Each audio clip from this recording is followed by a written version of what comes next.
A beautiful good evening to everybody. It's just gone 6:30.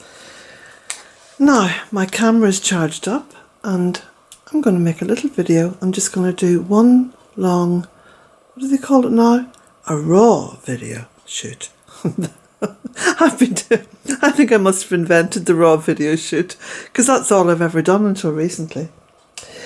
Before I begin though, I want to thank Lynn. Thank you very much, Lynn. I want to thank Joan. Thank you very much, Joan. Steve, I got your order. And Anonymous for the bees. Thank you. So, it's been raining this morning. I mean, the day started off, it was just bucketing down. Yes, I hear you ask, what are those doing? Well, I've washed my slippers, so they're hanging up there to dry. I feel an enormous sense of freedom at the moment because I finished everything that I had to finish in the form of the book. And it's at the printers, so that's it. No going back. The button has been pressed on the printing machines. So I'm going to just try to relax now for a couple of weeks because I have felt quite an anxiety, building up as it got towards the actual day when I was going to let go of this. I mean, completely let go. Which I've done. So anyway, now, just as I'm talking, I'm watching a bee go in and out of the nasturtium flowers. There we go. Quite frenetic. It's going in, there we go, look. It's lovely to see the bees still in action. And of course all the various flowers that are here for the bees. Now this is going to be the next big feast for them. This is the beautiful sedum, the autumn flowering spectabilis, I think it's called. And that really constitutes one of the final meals, one of the final feasts for the bees. There are other plants that flower. In fact, there's plants that flower all the way through the winter. But that food is getting more and more sparse as the months progress. So it's just coming to that beautiful Lunasa colouring. And you can see the various colouring just here with all this lovely crocosmia. Very much a Lunasa garden at the moment.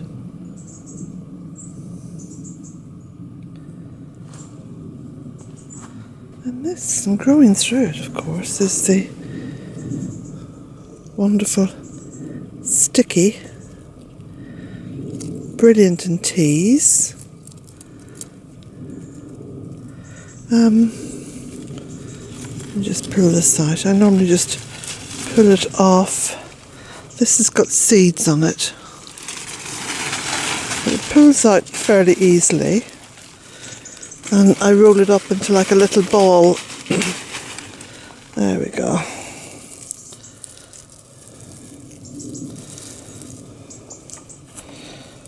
We used to play with this when we were kids. We used to take these little balls off, and of course they're very sticky. You can just see there's tiny little sort of spikes on them.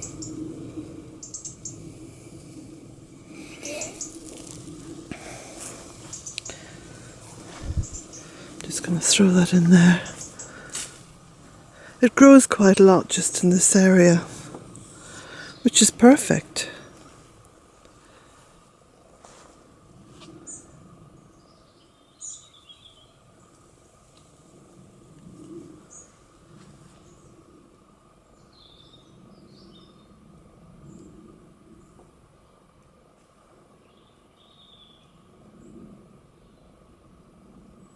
It's beautifully peaceful.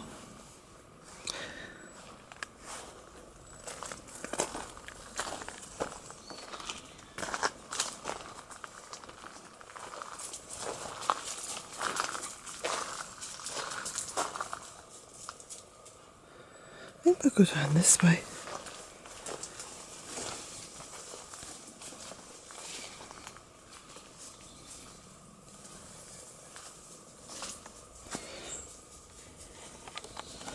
More lunar signs down there.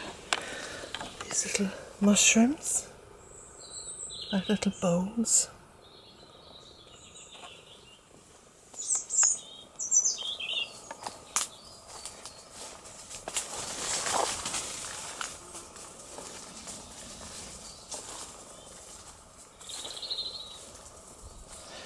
So I was over here, come over to empty the compost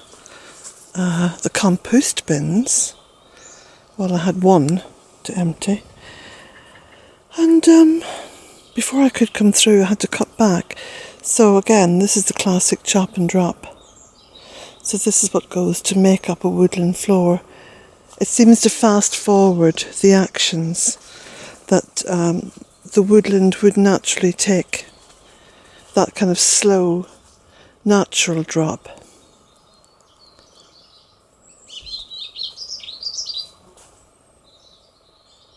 Do you know, I don't even really want to speak that much.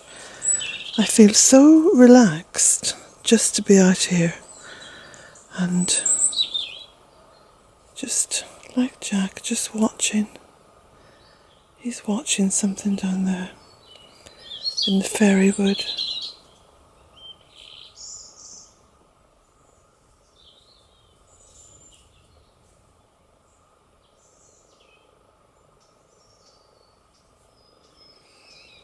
He's very intent, whatever it is he's watching. I don't know, I can't see any movement at all. I don't see any disturbance down there.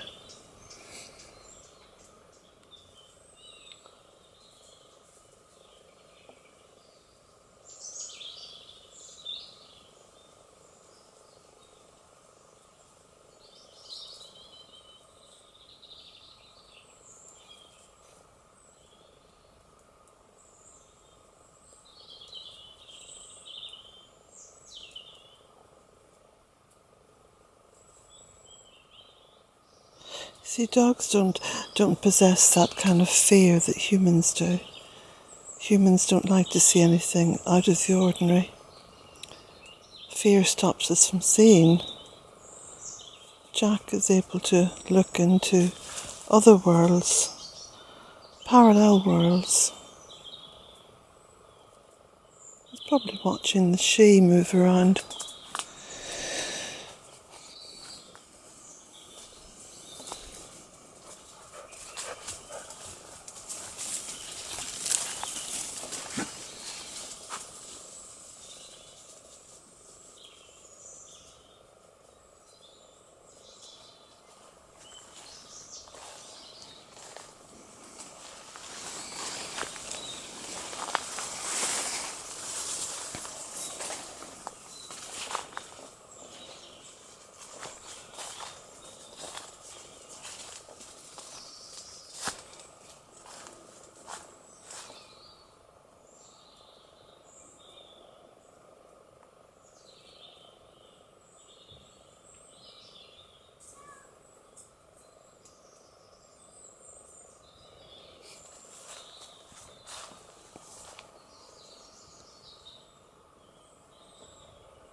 It's very still this evening.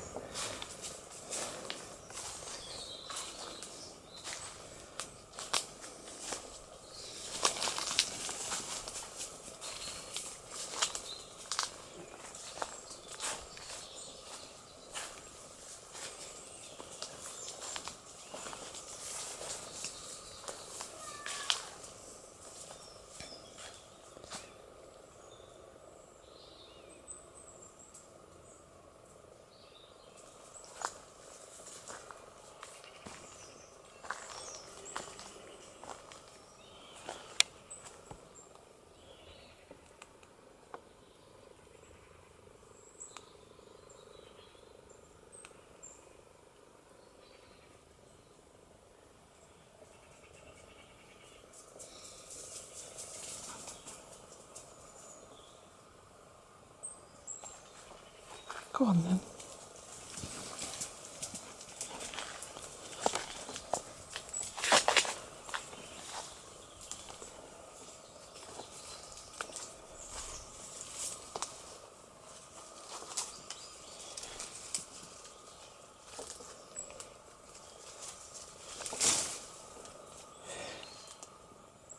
I'm just stepping very gingerly down these steps.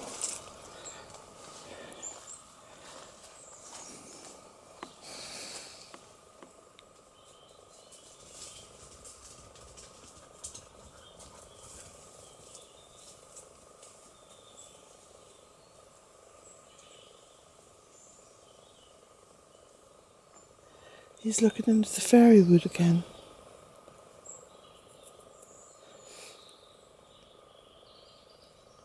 And his ears are up. He does see something.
Here he comes.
Blessings to you all.